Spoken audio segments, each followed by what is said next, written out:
Assalamualaikum. For today's video, magluluto tayo ng baked shawarma. So, ito ang ating ingredients: potato, chicken, salt, pepper, 7 spices, turmeric, paprika, chicken cubes, and onion. So, let's saute the onion, add the spices, turmeric, paprika, salt, pepper, 7 spices.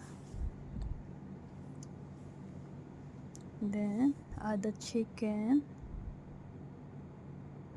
and mix it.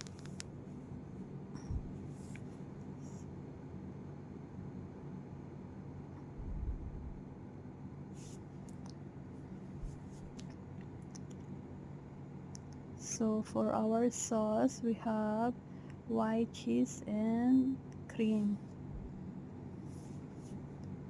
So our chicken is almost done. So mag-add tayo ng cilantro and parsley. So mix lang.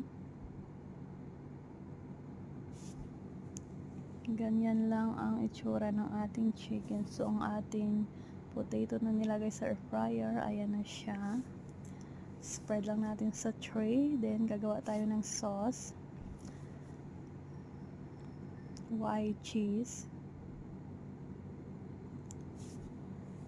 and then yung cream natin 250 grams, 2 to 3 tablespoon ng cream, then 1 cup of water and chicken cubes.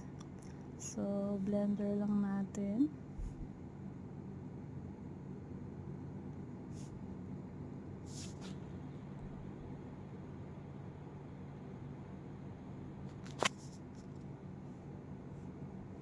So and then let's put our sauce.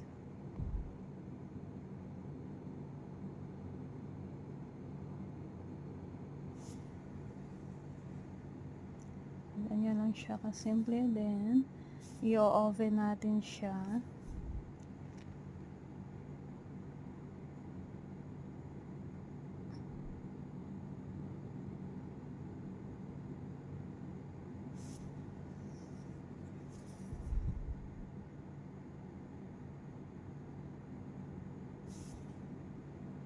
Oven lang natin siya hanggang sa mag-golden. Cover muna, then after 15 minutes, pwede nating tanggalin. So, ganyan ang kanyang itsura.